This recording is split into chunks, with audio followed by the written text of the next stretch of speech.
is from Microsoft, and they're going to tell us a little bit about what they do, their day-to-day process, and stuff like that. So please start again. Thank you. Awesome. No problem. My name's Ashley Olschlager.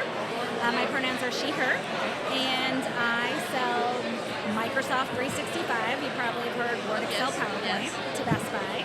They're my only customer. Okay. So I used to actually buy software for Circuit City. You guys are probably way too young to remember Circuit City. But I was 8 months pregnant when they went under, and I just switched sides of the tables. Instead of buying it, I sell software now. Okay. I love what I do, love everything about it. So when you hear people talk about instead of living to work, working to live, I absolutely feel that way. Yeah, 100%. I agree with that. Have you guys heard of Dirty Heads? I have not. Okay. Neither. Dirty Heads. Okay, so there's a song by the Dirty Heads, Vacation. Every day's vacation because I love my occupation. Oh. And so I am very fortunate to absolutely love what I do. That's what's up. Why do you love what you do? What makes it such an enjoyable occupation? For me, it's a sense of accomplishment, right? So I have a number to hit. I have goals that I have to accomplish. There's always a challenge. Microsoft loves to do things their own way. And then finding a company to be able to execute flawlessly on sometimes very demanding asks can be challenging. And so overcoming that challenge, and then really the relationship management. So a lot of sales, you're used to kind of like cold calling or that type of thing. For me, I get to know somebody and I work with them 3 to 5 years, right? It's a very long sales cycle. I get to know their kids. I get pictures of them on holidays. And so imagine working with somebody, becoming really good friends with them, and then you guys like having a goal and accomplishing that goal on a regular basis and like winning together, right? And so it's like really kind of bringing fun to your work, being human, right? Be human first. I feel like sometimes people go into the professional world and they kind of put on a show or they use the buzzwords. But when you really connect with somebody in a human way, it makes work so different. Yeah. And then also the opportunity to work with things like the Teen Tech Center. So there was a grand opening in Charlottesville. So I got to see all the kids and them get to speak about their projects. And just not just the experience of creating something on their own, but seeing them grow with their level of confidence and being able to make eye contact and being able to communicate with someone that they don't know. That takes a lot of confidence. And so it's just really incredible to give that opportunity. And then to play, I think we played foosball and I won.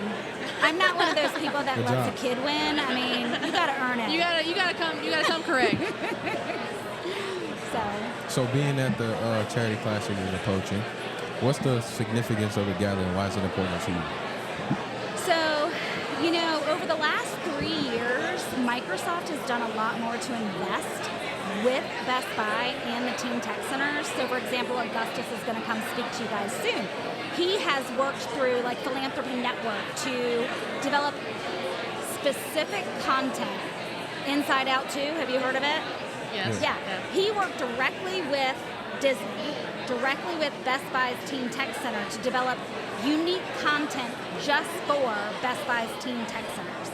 I mean, that's pretty awesome. So to be able to kind of see and create these unique opportunities with such big companies and have such a big impact together, it's like that's what we're all here for. Like, yes, we're all spending a significant amount of time and donating hopefully enough money to be impactful, but the actual putting in the work and developing the content and getting something that kids are engaged with is really remarkable.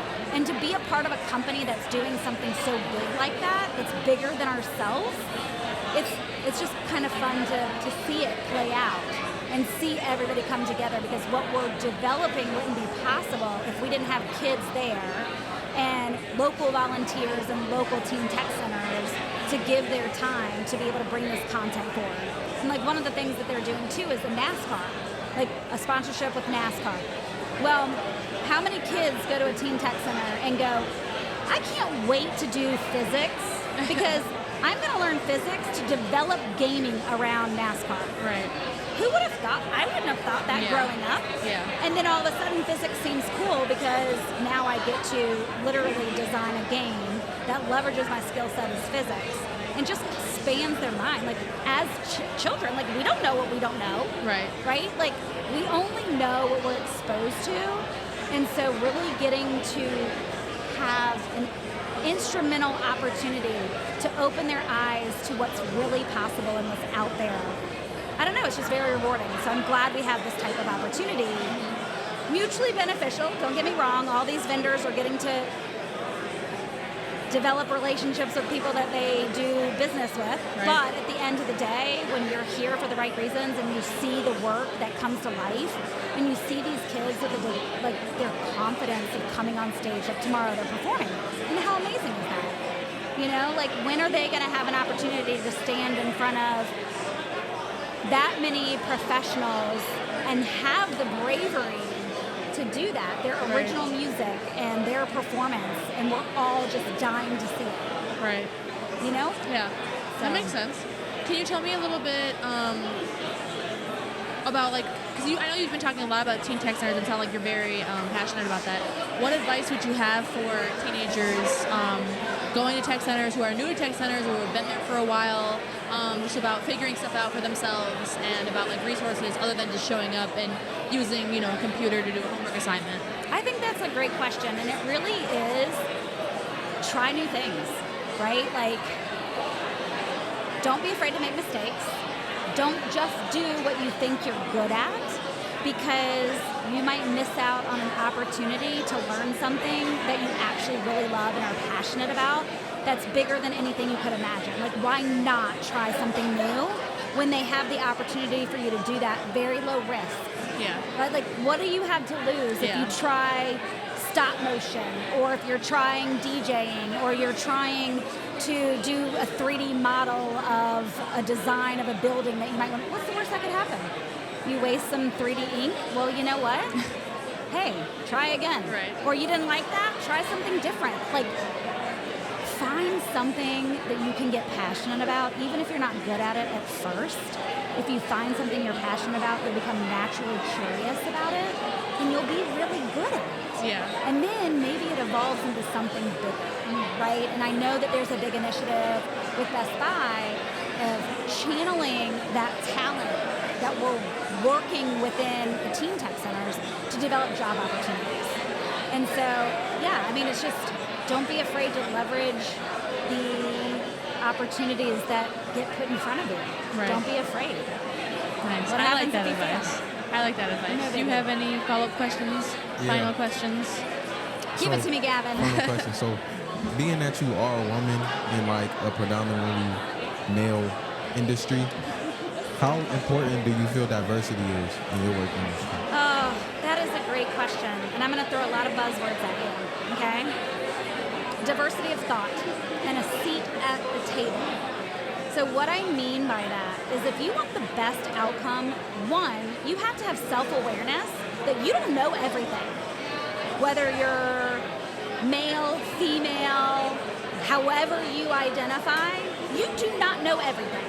And so for you to get a full 360 view and have a voice at the table of all of these different people with different experiences, you're going to come up with a better outcome.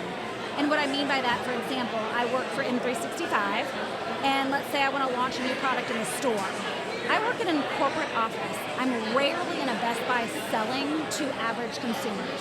So for me to think that I can sit in four walls and know what's going to be executed well, what the blue shirts are going to find exciting, what a customer is going to be interested in, I have to recognize my own limitations and bring other people to the table that represent that voice. So for example, someone from the field, someone from marketing, someone from the store, right? Someone with money for finance that does all the modeling. Like, let other people fill in your blind spots. The more vulnerable you are and the more inclusive you are, the better outcome it is. Period, end of story. Whether it's a plan to launch a product in a store, whether it's a new song that you want to write and you want to land a certain message and you think it's landing that way, but then you have other people listen to it and go, well, that didn't quite land how you intended. Maybe if you reword it here or rework it there, right? Like, bringing more people in, it's just, you're going to reach you're going to have a bigger impact the more representation you have from the community that you're trying to reach. Does that make sense? Yeah. Like, there's so many examples of 50 years ago, certain things might be in the medical journal or not in the medical journal because it was all males. And then you have female doctors start to come into the field of medicine. Now they have a voice at the table, and the medical journals now include female body organs that they didn't include before because they didn't have a voice at the table. Yeah, they didn't know, Right? Like, we're not just selling to one type of person, right? We're not just working with one type of person. We need to accept that we only have a very small view. Yeah. And we can't do well without the voice of everybody. Yeah, I agree, 100%. Okay, Anything well, else? I think ending right there would be great. Very powerful, Awesome. very period point blank, as you said. So thank you for your insight and for your words of wisdom. I appreciate a lot of what you said and your truth to it. So thank you for talking to us and to whoever else is going to be viewing this. And do you have any closing remarks, Gavin? No. Well, No? thank Okay. you for the opportunity. Of course. Keep doing this, Thank you. right? Yes. And yeah, best of luck in your future. Thank you. See you Thank you. next time on Save It for the Pod. Yes.